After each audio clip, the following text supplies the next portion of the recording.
সবাই বলে টাকা ছাড়া নাকি স্বপ্ন দেখা পাপ, কিন্তু কেউ বলে না যখন পেটে খিদে আর পকেটে শূন্যতা থাকে তখন প্রতিটি সেকেন্ড এক একটা যুগের মতো মনে হয়। আজ শুনুন সে হার না মানা এক যোদ্ধার গল্প। মধ্যবিত্ত পরিবারের বড় ছেলে আরিয়ান।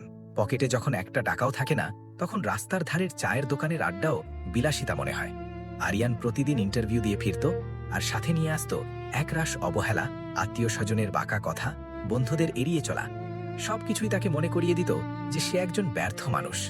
একদিন সামান্য কিছু টাকার জন্য তাকে এমন একজনের কাছে অপমানিত হতে হলো যে তাকে মানুষ বলেও গণ্য করেনি।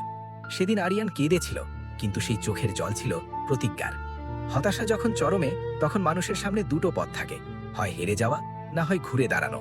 আরিয়ান ঠিক করল সে আর অন্যের দুয়ারে দুয়ারে ঘুরবে না।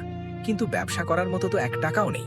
সে বুঝতে পারল পুঁজি শুধু টাকা নয়, পুঁজি হলো দক্ষতা এবং পরিশ্রম। সে মানুষের ছোটখাটো সমস্যার সমাধান খুঁজতে শুরু করল। যে কাজ অন্যেরা করতে লজ্জা পেত, আরিয়ান সেই কাজ দিয়েই যাত্রা শুরু করল। দিনের বেলা কাজ আর রাতে ইন্টারনেটে ব্যবসা শেখার লড়াই।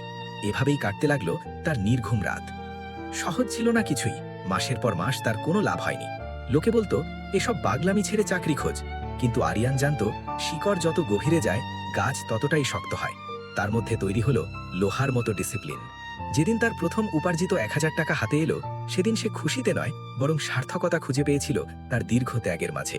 সে ছোট কাজটিকে ধীরে ধীরে বড় উদ্যোগে রূপ দিতে শুরু করলো। সে এখন একা নয়, তার সাথে কাজ করতে শুরু করলো আরও 5 জন যুবক। আজ কয়েক বছর পর আরিয়ানের সেই ছোট উদ্যোগটি একটি সফল কোম্পানিতে পরিণত হয়েছে।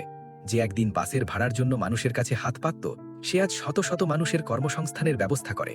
তার পকেট এখন আর শূন্য নয়, কিন্তু তার মনে আজও সেই দারিদ্র্যের দিনের শিক্ষা গেঁথে আছে।